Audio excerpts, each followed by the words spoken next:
जय श्री राम। बच्चों, आज हम लोग 12वीं फिजिक्स अध्याय 2 वैद्युत विभव एवं धारिता का लेक्चर नंबर 7 लेकर आए हैं, जिसमें हम लोग संधारित्र में संचित ऊर्जा के लिए व्यंजक ज्ञात करेंगे। ठीक है भाई, संधारित्र क्या चीज है ये हमने पिछले लेक्चर नंबर 6 में सीखा है। क्या कि संधारित्र एक युक्ति है जिसका आकार अथवा आयतन को बढ़ाए बिना हम ज्यादा से ज्यादा मात्रा में आवेशों को एकत्रित करके रख सकते हैं। यानी संधारित्र एक ऐसी युक्ति है जिसका आकार बढ़ाए बिना हम वैद्युत धारिता बढ़ा सकते हैं, ज्यादा से ज्यादा आवेशों को एकत्रित करके रख सकते हैं। अच्छा, आवेशों को एकत्रित करना यानी एक प्रकार से ऊर्जा को एकत्रित करना, है ना। अरे, आप अगर किसी चीज को आवेश देते जाएंगे तो वहां पर क्या होगा, आपको आवेश देने के लिए कुछ कार्य करना पड़ेगा। यही कार्य बच्चों संधारित्र के अंदर स्थितिज ऊर्जा के रूप में संचित हो जाता है। तो चलिए हेडिंग डालिएगा, संधारित्र में संचित ऊर्जा।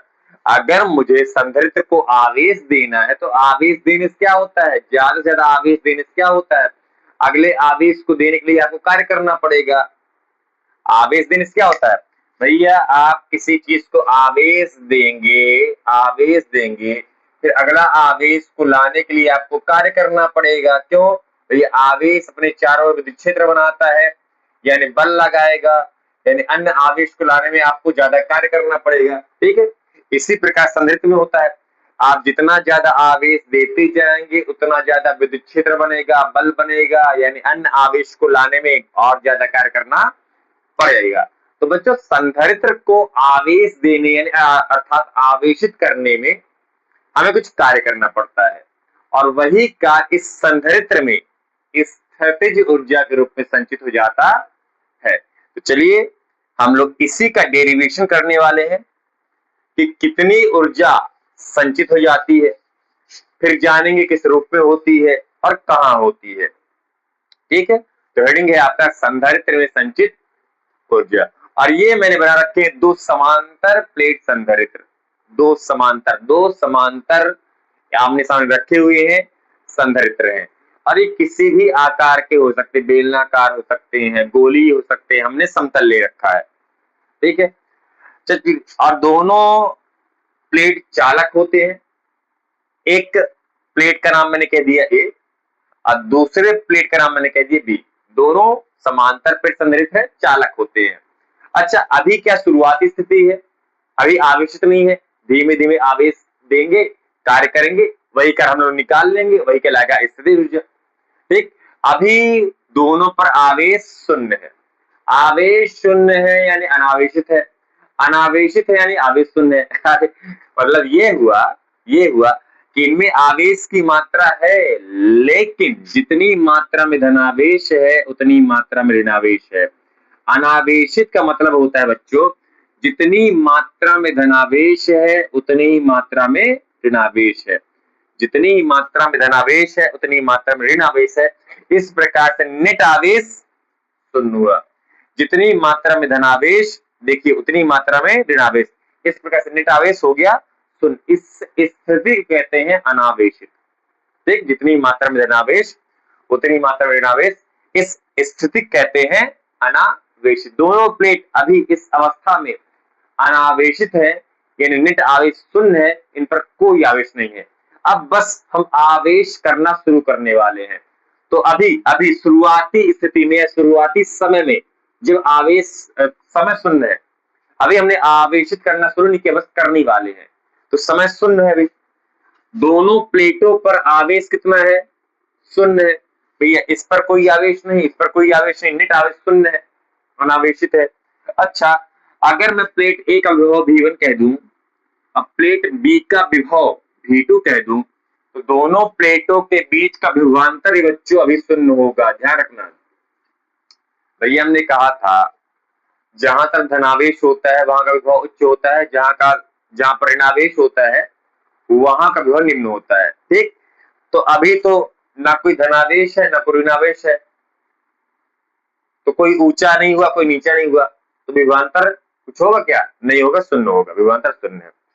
ठीक है, अब अपन आवेशन का कार्य शुरू करते हैं। तो ध्यान देखिएगा कैसे कोई संधारित्र आवेशित होता है, यानी आवेश को इकट्ठा करता है, कैसे होता है पूरी कहानी। तो देखिए ध्यान से बच्चों, प्लेट बी अभी क्या है? अनावेशित है। प्लेट ए अभी क्या है? अनावेशित है। यानी प्लेट ए पर ध्यान देखिए, प्लेट ए पर ध्यान देखिए, प्लेट ए पर ध्यान देखिए, क्या प्लेट ए पर कोई आवेश है? शून्य है, नेट आवेश शून्य है। यानी प्लेट ए का कुल विद्युत क्षेत्र भी शून्य होगा। यानी प्लेट ए कोई स्थिर बल भी नहीं लगाएगा। यानी अगर मुझे प्लेट बी से, ध्यान सुनिएगा, प्लेट बी से किसी आवेश को प्लेट ए की ओर लाना है तो क्या मुझे कोई कार्य करना पड़ेगा? भैया विद्युत क्षेत्र शून्य, बल शून्य, यानी अन्य आवेश को प्लेट ए पर लाने में कोई कार्य नहीं करना पड़ेगा।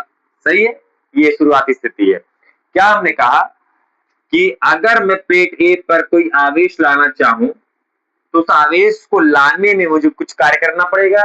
नहीं करना पड़ेगा। क्यों? क्योंकि अभी प्लेट ए अनावेशित है, विद्युत क्षेत्र शून्य है, बल का मान शून्य है, यानी कोई कार्य नहीं करना पड़ेगा। अब मैं क्या करूंगा, प्लेट बी का ये धनावेश, जिसे मैं डीक्यू आवेश बोलने वाला हूं, ध्यान सुनिएगा, प्लेट बी से धनावेश जिसे मैं डीक्यू आवेश बोलूंगा, यानी प्लेट बी से डीक्यू आवेश निकाल के मैं प्लेट ए पर लाने वाला हूं। तो आप सोच के बताइए, इस स्थिति में, शुरुआती स्थिति में प्लेट बी से डीक्यू आवेश को निकालकर प्लेट ए पर लाने के लिए क्या मुझे कोई कार्य करना पड़ेगा? नहीं करना पड़ेगा। यानी आराम से प्लेट बी का धनावेश डीक्यू आवेश मैं प्लेट ए पर लाके रख सकता हूं। इस प्रकार बच्चों प्लेट बी का धनावेश प्लेट ए पर चला गया। तो ध्यान से देखिए, पहले ये अनावेशित था, लेकिन जैसे प्लेट बी का धनावेश यानी डीक्यू आवेश प्लेट ए पर आया तो प्लेट ए अब जाके हो गया है धनावेशित। इसकी वजह से, इनकी वजह से नहीं, ये तो अनावेशित है, अनावेशित है। देखिए प्लस माइनस बराबर, प्लस माइनस बराबर, ये तो अनावेशित है। यानी इसके धनावेश यानी डीक्यू आवेश के यहां आ जाने से प्लेट ए धनावेशित हो गया। और ध्यान देखिए भैया, धनावेश निकल गया तो कौन बचा? ऋणावेश। यानी प्लेट भी इस स्थिति में ऋणावेशित हो गया है। समझे? यानी अगर दो प्लेट में से एक प्लेट में से धनावेश जाएगा तो जहां धनावेश जाएगा वह प्लेट धनावेशित कहलाएगा, और जहां से धनावेश निकलेगा वह प्लेट ऋणावेशित कहलाएगा। इसे स्थिति कहते हैं धनावेशित या ऋणावेशित। ठीक है, यही होता है संधारित्र में। ठीक है, ठीक। इस हिसाब से प्लेट ए अब जाके इसकी वजह से धनावेशित हो गया है, अब प्लेट बी इसकी वजह से ऋणावेशित हो गया है। और जितनी मात्रा में प्लेट ए धनावेशित होता है बच्चों, उतनी ही मात्रा में प्लेट बी भी ऋणावेशित हो जाता है सेम टाइम पर। एक प्लस निकला तो यहाँ प्लस हो गया, माइनस हो गया, खत्म बात। ठीक है, अब जैसे ही बच्चों प्लेट ए में धनावेश जाएगा यानी प्लेट ए धनावेशित हो जाएगा, यानी अब प्लेट ए के पास आ गया है आवेश, प्लेट ए के पास आ गया है आवेश। यानी अब प्लेट ए विद्युत क्षेत्र बनाएगा, कहा? प्लस से माइनस की ओर। पता है ना, विद्युत क्षेत्र दिशा धनावेश से ऋणावेश की ओर होती है। यानी अब ये असल में पूरा पूरा संधारित्र विद्युत क्षेत्र बनाएगा। भाई धनावेश भी विद्युत क्षेत्र बनाता है, ऋणावेश भी विद्युत क्षेत्र बनाता है। बस हमें ये पता है कि प्लस से माइनस की ओर विद्युत क्षेत्र की दिशा होती है। यानी अब संधारित्र अपने अंदर विद्युत क्षेत्र को उत्पन्न कर लेगा, विद्युत क्षेत्र उत्पन्न होगा यानी बल भी लगेगा। यानी अन्य आवेश को लाने में अब आपको कार्य करना पड़ेगा। ठीक है, ठीक है। अब क्या करेंगे हम लोग, फिर से ही काम करेंगे। क्या? प्लेट बी के धनावेश को यानी डीक्यू आवेश को, अरे छोटे छोटे आवेश ले जा रहे हैं, छोटे छोटे आवेश को मैं डीक्यू आवेश बोल रहा हूं बस। ठीक, तो प्लेट बी के धनावेश को अगर मुझे प्लेट ए की ओर ले जाना है तो मुझे इस विद्युत क्षेत्र यानी बल के विरुद्ध कार्य करना पड़ेगा। अगर प्लेट बी के डीक्यू आवेश को प्लेट ए की ओर ले जाना है तो इस स्थिर वैद्युत बल के विरुद्ध मुझे कार्य करना पड़ेगा कार्य करना पड़ेगा। इससे क्या होगा प्लेट ए के विभव का मान भी तो बढ़ेगा। जैसे जैसे आवेश आ रहे हैं वैसे वैसे आपको प्लेट बी से ए तक आवेश लाने में ज्यादा कार्य करना पड़ेगा, यानी प्लेट ए का विभव का मान भी तो बढ़ता जाएगा। इस प्रकार बच्चों प्लेट बी से धनावेश यानी डीक्यू आवेश निकल के प्लेट ए में आ गया। तो देखिए ध्यान से, फिर से प्लेट ए में धनावेश की मात्रा बढ़ गई और उसी टाइम में उतनी मात्रा में प्लेट बी में ऋणावेश की मात्रा बढ़ जाती है। ठीक, तो इसी प्रकार से किसी संधारित्र को आवेशित किया जाता है। फिर क्या हुआ दोनों प्लेटों के बीच फिर से विद्युत क्षेत्र बन गया, है ना। धनावेश से प्रारंभ हुआ, ऋणावेश समाप्त हो गया, फिर से विद्युत क्षेत्र बन गया। तो इसी प्रकार से संधारित्र को आवेशित किया जाता है। किस प्रकार से? प्लेट बी से डीक्यू आवेश निकालते हैं और प्लेट ए में पहुंचा देते हैं। इस प्रकार प्लेट ए धनावेशित हो जाता है और उतनी ही मात्रा में उसी समय प्लेट ए ऋणावेशित हो जाता है। ठीक, तो ये करते करते प्लेट बी से डीक्यू आवेश निकालकर प्लेट ए पर लाते कुछ समय बीत गया, मान लीजिए 5 सेकंड हो गए, तो हमने कुछ समय कह दिए टी, मैंने कह दिया टी। अच्छा, डीक्यू आवेश लाते मान लीजिए प्लेट ए का आवेश हो गया प्लस क्यू, तो हमें पता है उतने ही परिमाण में उतनी ही मात्रा में प्लेट बी पर आवेश हो जाता है माइनस क्यू। ठीक, तो इस प्रकार से बताइए दोनों प्लेटों पर कितना आवेश आ गया है? क्यू। धनावेश में प्लस क्यू, ऋणावेश में माइनस क्यू। प्लेट ए में प्लस क्यू, प्लेट बी में माइनस क्यू, तो आवेश आ गया क्यू। अच्छा, दोनों प्लेटों के बीच विभवांतर भी आएगा। भैया आप इस आवेश को प्लेट ए तक लाने में कार्य कर रहे हैं, यानी इस ओर का विभव ज्यादा होगा, इस ओर का विभव कम होगा, तो दोनों के बीच विभवांतर होगा। यानी धनावेश की ओर विभव उच्च होगा और ऋणावेश की ओर विभव निम्न होगा, यानी दोनों प्लेटों के बीच विभवांतर होगा। कितना होगा? अरे अगर हम लोग संधारित्र पढ़ रहे हैं, धारिता पढ़ रहे हैं, तो आपको विभवांतर धारिता के पद में बताना है। कैसे? ये धारिता बराबर होता है आवेश बटे विभवांतर। तो क्या विभवांतर बराबर आवेश बटे धारिता लिख सकता हूं, भी यहां सी यहां आ गया, है ना। तो इस हिसाब से बच्चों इस स्थिति में जब प्लेट ए प्लस क्यू आवेशित हो गया, अब प्लेट बी माइनस क्यू आवेशित हो गया। कैसे? डीक्यू आवेश लाते गए, कुछ समय बाद प्लेट ए प्लस क्यू आवेशित हो गया, अब प्लेट बी माइनस क्यू आवेशित हो गया। उस स्थिति में प्लेट ए का विभव उच्च हो गया होगा और प्लेट बी का विभव निम्न हो गया होगा, यानी दोनों प्लेटों के बीच विभवांतर उत्पन्न हो गया होगा। कितना? क्यू बटे सी। तो यहाँ पर क्यू है स्मॉल क्यू बटे कैपिटल सी। ठीक है, स्मॉल क्यू कैपिटल सी। अच्छा, इसी चीज को मैं यहाँ पे लिखने वाला हूं कुछ हिंदी के रूप में। इस क्षण की बात करने वाला हूं, इस क्षण की। ठीक है ना, जिस क्षण पर प्लेट ए पर आवेश आ गया प्लस क्यू, उसी क्षण में उसी समय में प्लेट बी पर आवेश आ गया माइनस क्यू। इस क्षण की बात करने वाला हूं। ठीक, तो बताइए इस क्षण में दोनों प्लेटों के बीच का विभवांतर कितना हो जाएगा? क्यू बटे सी। सही है। तो इसी पल की बात करने वाला हूं, जस्ट इसी टाइम की मैं बात करने वाला हूं। क्या मैं बात करने वाला हूं? माना किसी क्षण टी पर, है ना, इसकी बात कर रहा हूं। किसी क्षण टी पर प्लेट ए तथा बी पर आवेश क्रमशः प्लस क्यू हुआ माइनस क्यू आने से दोनों प्लेटों के बीच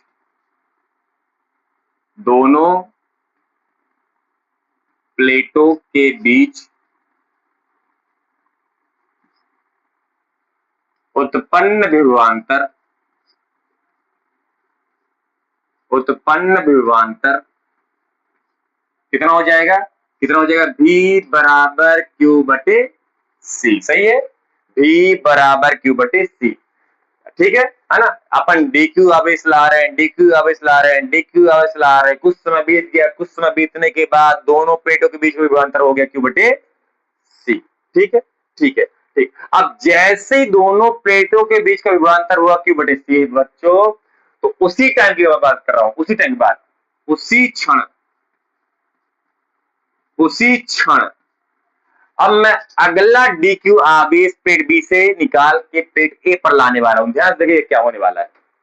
उसी क्षण प्लेट B से dq आवेश को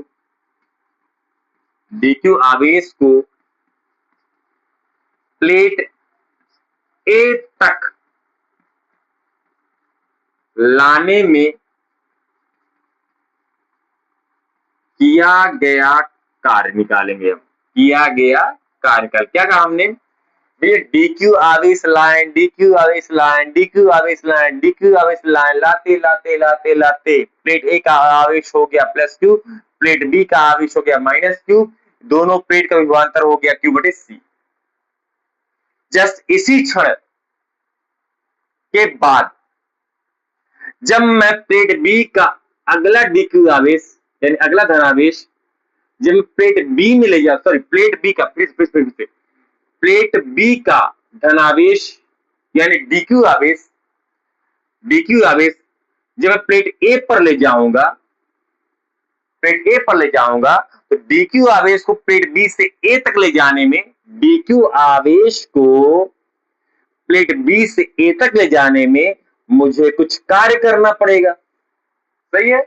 अगर मैं करूं इस क्षण के बाद या इसी क्षण जब दोनों प्लेट के बीच का विभवांतर हो गया Q बटे C, तो अगले dq आवेश को प्लेट B से A तक ले जाने में मुझे कुछ कार्य करना पड़ेगा।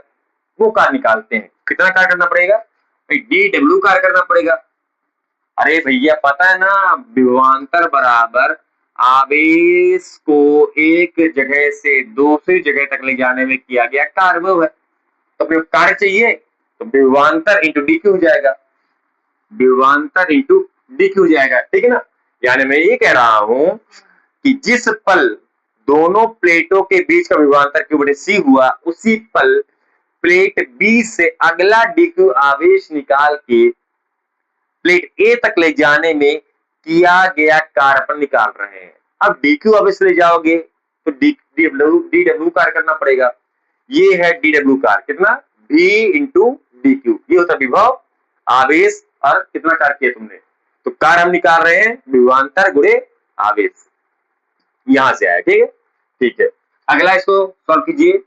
dw बराबर V का मान कितना है? Q बटे C इंटू dq। ये आपका हो गया बच्चे समीकरण नंबर 1। क्या कि dq आवेश जो हम बार बार कर रहे हैं, dq आवेश को प्लेट B से A तक ला रहे हैं, कितना कार्य करना पड़ रहा है? इतना कार्य करना पड़ रहा है। dq आवेश को B से A तक लाने में इतना कार्य करना पड़ता है।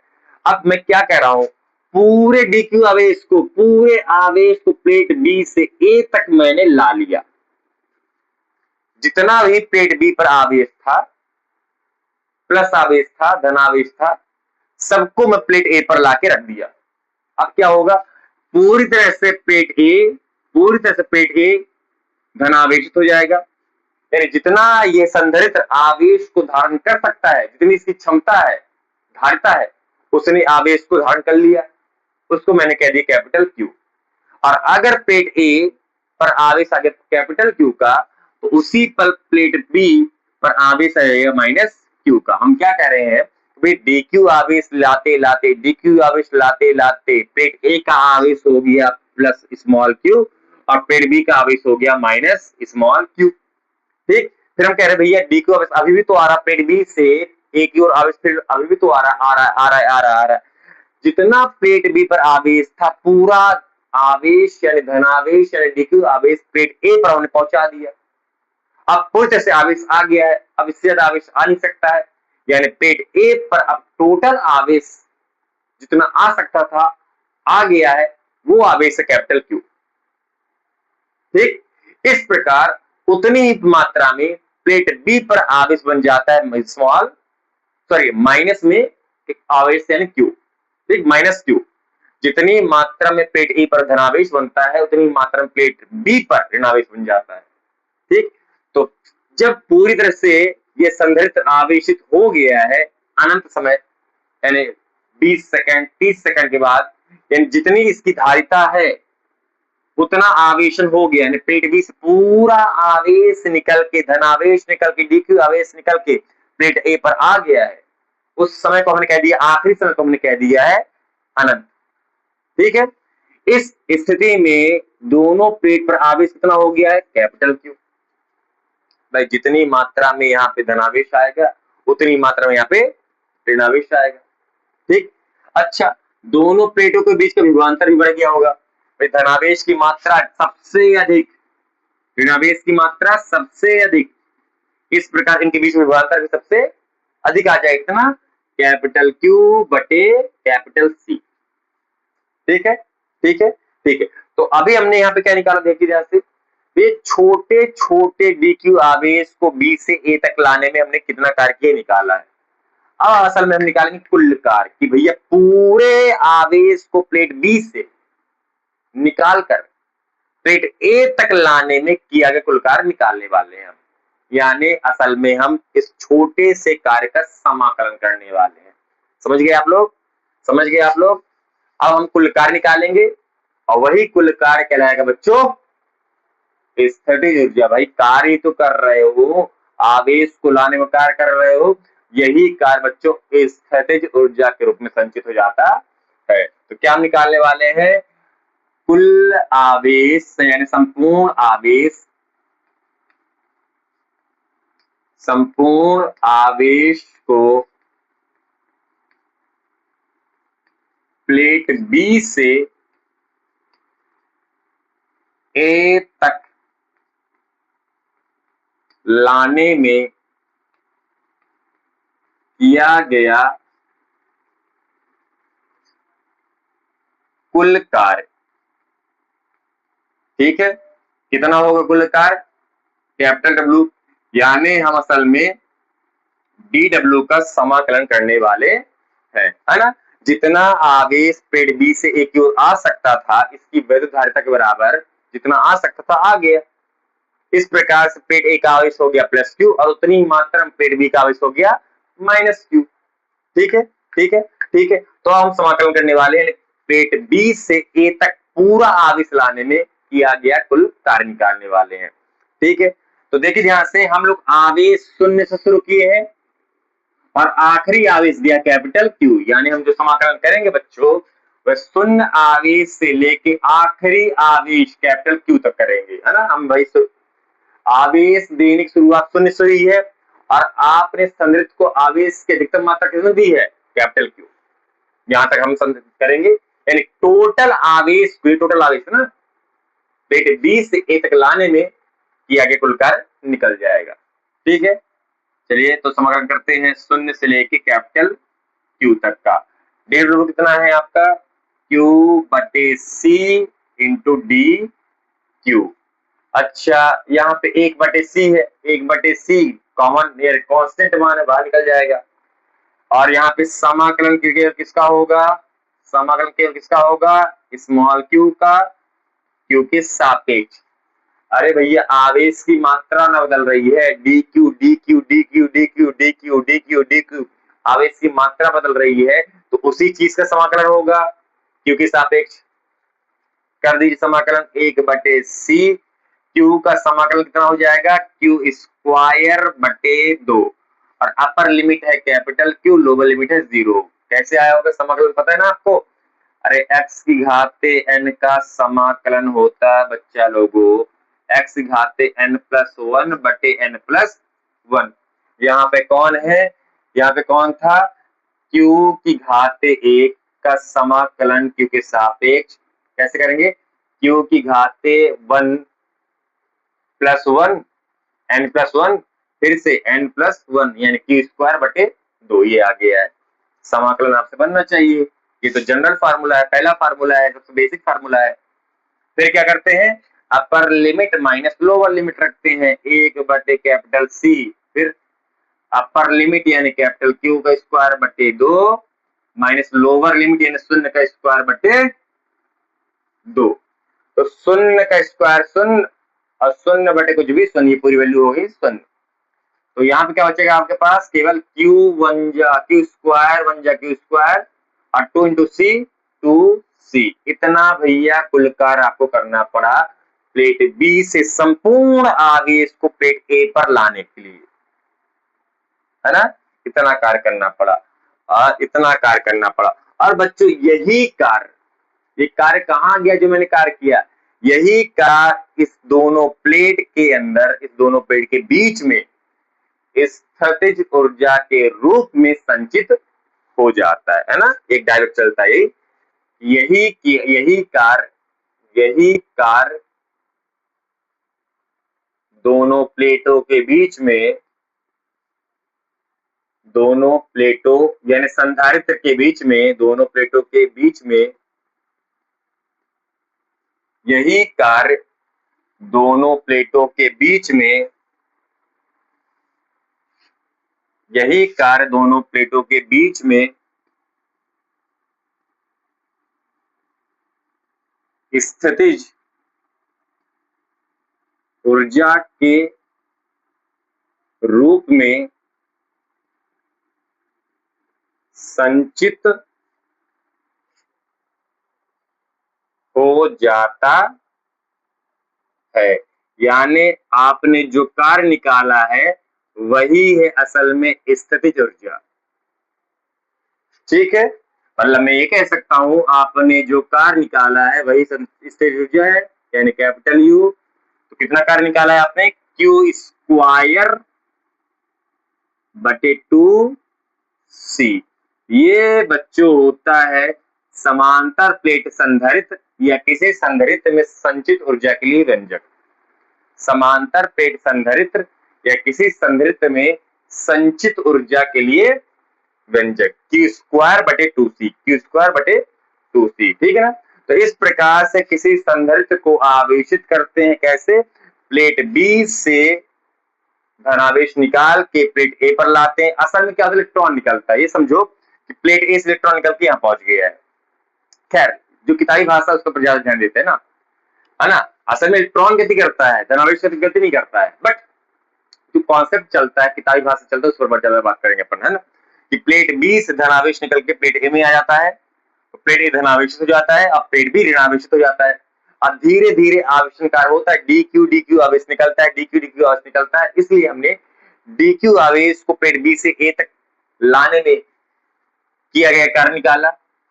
फिर क्या कर दिया हमने? इस छोटे से कार्य का समाकलन कर दिया हमने कि भैया शुरुआत हमने की थी शून्य आवेश से, अब पूरा आवेश यहां से यहां तक पहुंचते पहुंचते प्लेट A के पर आवेश हो गया कैपिटल Q, अब प्लेट B का आवेश हो गया माइनस Q, इसका टोटल आवेश आ गया कैपिटल Q। तो शून्य से शुरू किया, अब कैपिटल Q आवेश तक गया। इस तरह पूरा आवेश को प्लेट B से A तक लाने में किया गया कुल कार्य हमने निकाल लिया। ये चीज है, कितना आया है? Q स्क्वायर बटे 2C। और यही कार्य बच्चों, यही कार्य जो है Q स्क्वायर बटे 2C, यही कार्य, तो ये आवेश को लाने में तुम्हें कुछ कार्य करना पड़ता है, यही कार्य संधारित्र में स्थितिज ऊर्जा के रूप में संचित हो जाता है। तो जो तुमने कार्य किया है वही कार्य स्थितिज ऊर्जा के रूप में यहाँ पे संचित हो गया। कितना? Q स्क्वायर बटे 2C। ये है संधारित्र में संचित ऊर्जा या ऊर्जा के लिए व्यंजक। अच्छा, यहाँ पे हमने जगह छोड़ा है, यहाँ पे इस चित्र को आपको माना रूप में बताना पड़ेगा, ये चित्र आपको बनाना पड़ेगा भैया। क्या है? माना 2 समांतर प्लेट संधारित्र, समांतर प्लेट संधारित्र ए व बी हैं, जिनमें क्रमशः प्लस क्यू व माइनस क्यू आवेश है। ठीक है, तो इस तरह बच्चों समांतर प्लेट संधारित्र यानी किसी संधारित्र को आवेशित किया जाता है, एक प्लेट से आवेश निकाल के दूसरे प्लेट में पहुंचाते हैं। इस प्रकार से एक प्लेट धनावेशित हो जाता है और दूसरा प्लेट उसी पल, उसी मात्रा में, उसी परिमाण में ऋणावेशित हो जाता है।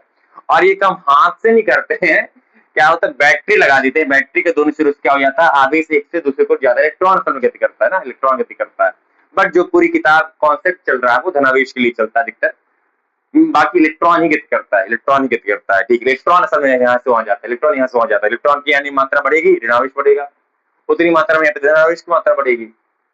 ठीक, चलिए खैर धनावेश यहाँ पे हम लोग धनावेश गति करा रहे हैं। ठीक है, अब क्या होता है लिख लीजिए, हो गया।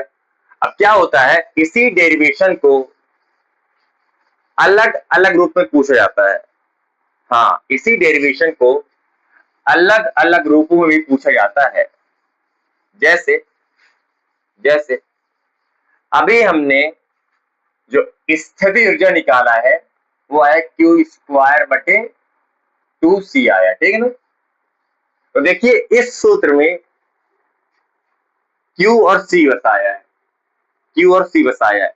तो कभी कभार ये पूछ लेता है कि भैया आप स्थितिज ऊर्जा के लिए व्यंजक ज्ञात कीजिए, संधारित्र में संचित ऊर्जा के लिए व्यंजक ज्ञात कीजिए, लेकिन Q और V के पदों में ज्ञात कीजिए, Q और V के पदों में ज्ञात कीजिए, Q और V के पदों में ज्ञात कीजिए। यानी इस सूत्र में Q यानी आवेश, V यानी विभवांतर होना चाहिए, धारिता नहीं होनी चाहिए। तो आप निकाल सकते हैं, आपको पता है ना C बराबर Q बटे B होता है। मुझे क्या चाहिए, Q और V चाहिए, Q और V चाहिए, इसे हटा दो। चलिए यहां से निकालिए, U बराबर Q स्क्वायर बटे 2, C नहीं चाहिए भाई, Q और V चाहिए, तो Q और V चाहिए, C हटा दो, C हटा दो, C हटा दो, C हटा दो।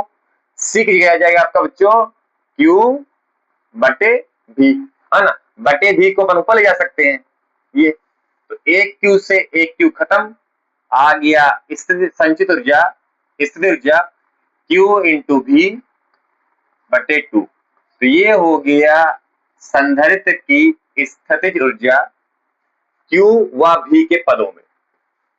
ठीक है, एक चीज और पूछ सकता है कि नहीं भैया एक काम करो, आप C व V के पदों में ज्ञात करो, C व V के पदों में ऊर्जा के लिए व्यंजक ज्ञात करो। तो यही सब बना सकते हैं, C और V चाहिए, क्यों नहीं चाहिए, यहाँ है, यहाँ है।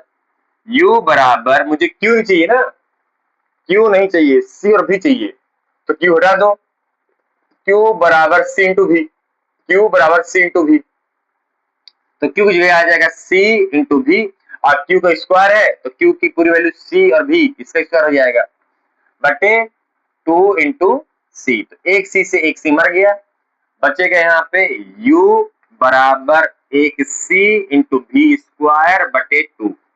ये है C और V के पदों में स्थितिज ऊर्जा के लिए व्यंजक। तो जिस पद में पूछेगा उस पद में ला देना, जिस अब पद की बात नहीं करेगा तो ये तो आप ही करेगा। ठीक है, तो ये अलग अलग प्रकार से स्थितिज ऊर्जा के लिए व्यंजक है। कभी कभार इससे संबंधित प्रश्न पूछ सकता है, जो चीज देगा उस रूप में आपको यहाँ पे सूत्र का प्रयोग करना पड़ेगा।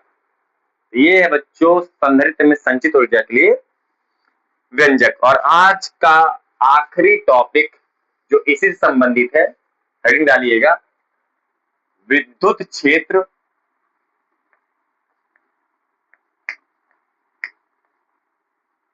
का ऊर्जा घनत्व।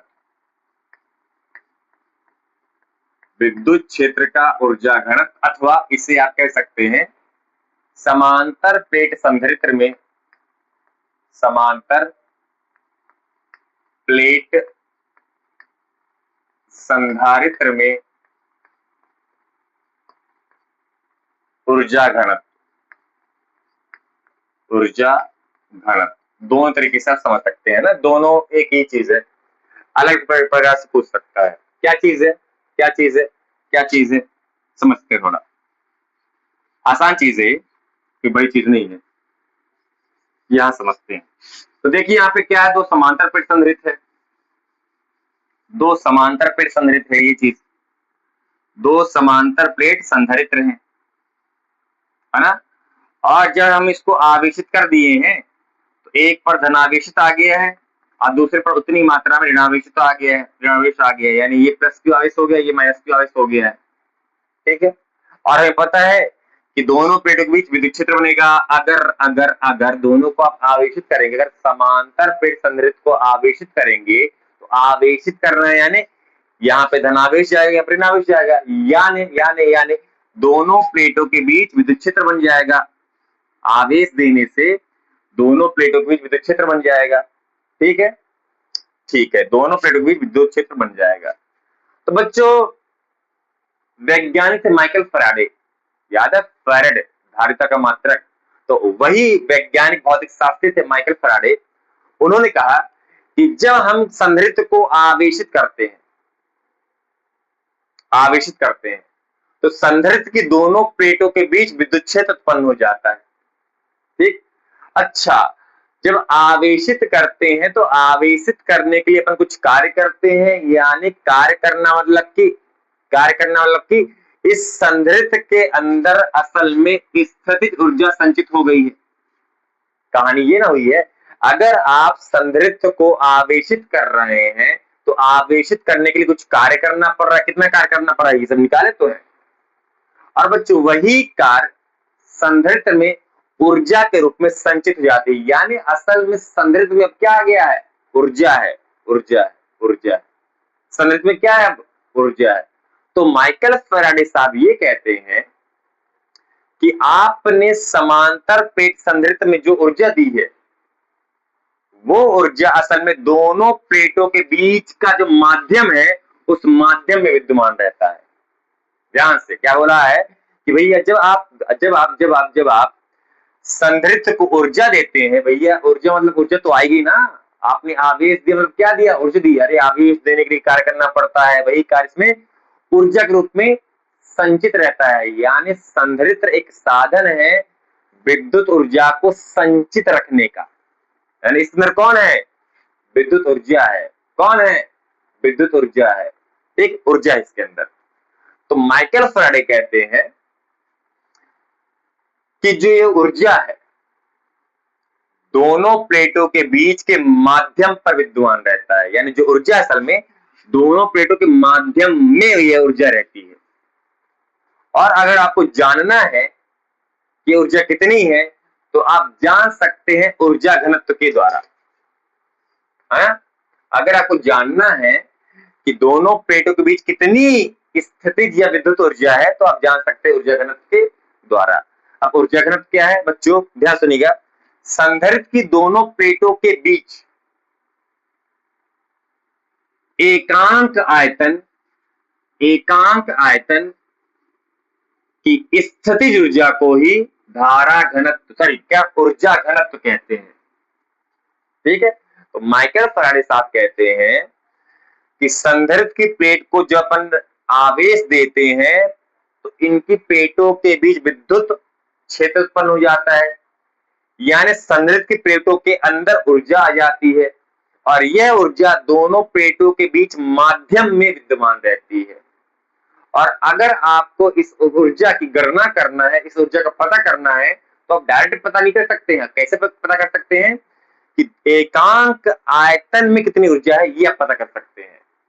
तो बच्चों संधारित्र की दोनों प्लेटों के बीच माध्यम में जहां पर ऊर्जा असल में है, तो दोनों प्लेटों के बीच एकांक आयतन की ऊर्जा को ऊर्जा घनत्व कहते हैं, ठीक है, ठीक है, ठीक है। ऊर्जा घनत्व क्या चीज है, ऊर्जा घनत्व क्या चीज है, संधारित्र की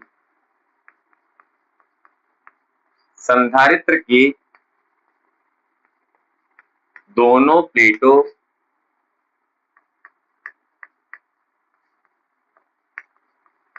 के बीच एकांक आयतन एकांक आयतन एकांक आयतन एकांक आयतन में संचित ऊर्जा को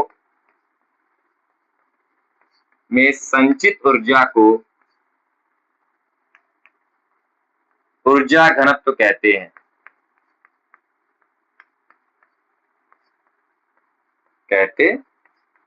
ठीक है ना।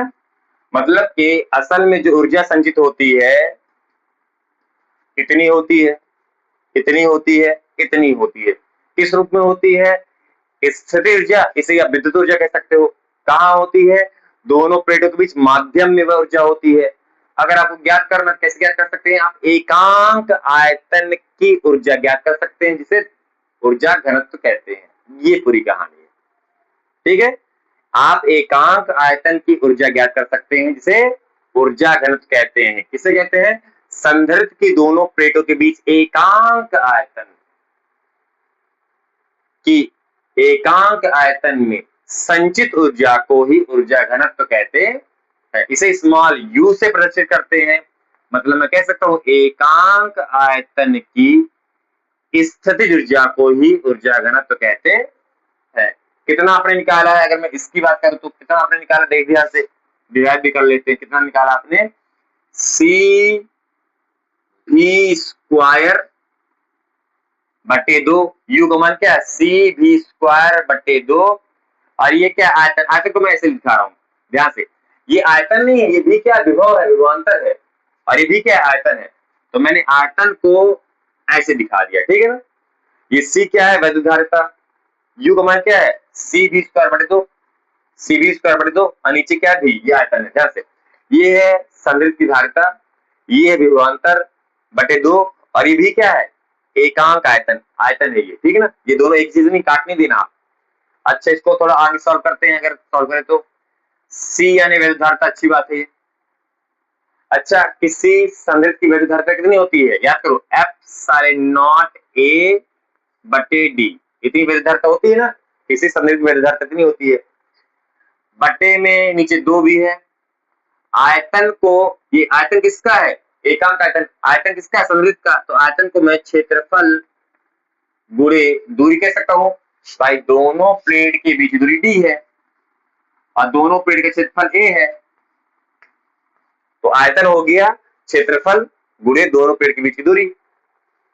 यही कहलाएगा ना इसका। ये आयतन, टोटल आयतन कितना कहलाएगा? भाई टोटल क्षेत्रफल और बीच की दूरी, ये कहलाएगा आयतन। ठीक है, ठीक है, ठीक है। ये हो गया आयतन। अच्छा, ये धारिता आ गया एप्सिलॉन ए बटे डी। ये क्या विभव, विभवांतर ये चीज। ठीक है ना। ये क्या चीज है? विभवांतर। अगर आपको याद हो हमने बताया था विभवांतर और विद्युत क्षेत्र में संबंध। विभवांतर और विद्युत क्षेत्र में संबंध, तो ये विभवांतर ही तो है। विभवांतर ही तो है। तो क्या विभवांतर बराबर विद्युत क्षेत्र गुणे दोनों प्लेटों के बीच दूरी लिख सकता हूं, जो कि डी है। सही है। और विभवांतर का स्क्वायर यानी विद्युत क्षेत्र का भी स्क्वायर और दोनों प्लेटों के बीच की दूरी का भी स्क्वायर। ठीक है। हमने धारिता का मान रख दिया भैया एप्सिलॉन ए बटे डी। ठीक, नीचे 2 भी है। ये क्या है? आयतन। आयतन क्या होता है? क्षेत्रफल गुणे दोनों के बीच की दूरी। ये क्या? विभवांतर। विभवांतर कितना होता है? विभवांतर और विद्युत क्षेत्र का संबंध होता है, हमें पता है ना कि भैया विभवांतर बराबर विद्युत क्षेत्र गुणे दोनों प्लेट के बीच की दूरी। तो यहाँ पे मैंने लिख दिया विद्युत क्षेत्र और दोनों प्लेटों के बीच की दूरी। और चूंकि स्क्वायर था इसलिए मैं स्क्वायर चढ़ा दिया। जो कट मर रहे हैं काट डालो, जो बचेगा वही कहलाएगा एकांक आयतन में संचित ऊर्जा। ठीक है, आ जाएगा। कैसे आएगा, कैसे आएगा, कैसे आएगा? एक ए से ए के मरा, नीचे 2 डी हैं, ऊपर भी 2 डी हैं, कट गए। और कुछ बच रहे हैं? नहीं बचे। तो ऊपर बचा आपके पास एप्सिलॉन इंटू ई स्क्वायर बटे 2। ये होता है बच्चों निर्वात में एकांक आयतन में संचित ऊर्जा। माइकल फैराडे ने यही ना बताया था कि भैया आप जो आवेश दे रहे हैं, जो ऊर्जा दे रहे हैं, यह ऊर्जा असल में दोनों प्लेटों के बीच के माध्यम में विद्यमान होता है। कैसे निकालेंगे? एकांक आयतन से निकालेंगे। तो देखिए ध्यान से, एकांक आयतन में कुल कितनी ऊर्जा हो जाती है? एप्सिलॉन नॉट ई स्क्वायर बटे 2। ये है माध्यम की विद्युतशीलता, निर्वात है अगर तो ये है विद्युत क्षेत्र। अगर आवेश देते हैं तो विद्युत क्षेत्र बनता है। कहां बनता है? माध्यम में ही बनता है विद्युत क्षेत्र। अब बटे 2। अगर निर्वात के अलावा कोई अन्य माध्यम आ गया तो यहाँ आप लिख सकते हैं, निर्वात के अलावा कोई अन्य माध्यम आ गया तो एप्सिलॉन नॉट इंटू के इंटू ई स्क्वायर बटे 2। ये होता है बच्चों ऊर्जा घनत्व। ये होता है। ठीक है, बस आज के लिए इतना ही। और इसके बाद अगला आखिरी लेक्चर आएगा इस अध्याय का, जिसमें हम पढ़ेंगे संधारित्रों का संयोजन, श्रेणी क्रम और समांतर क्रम। ठीक है, जय श्री राम।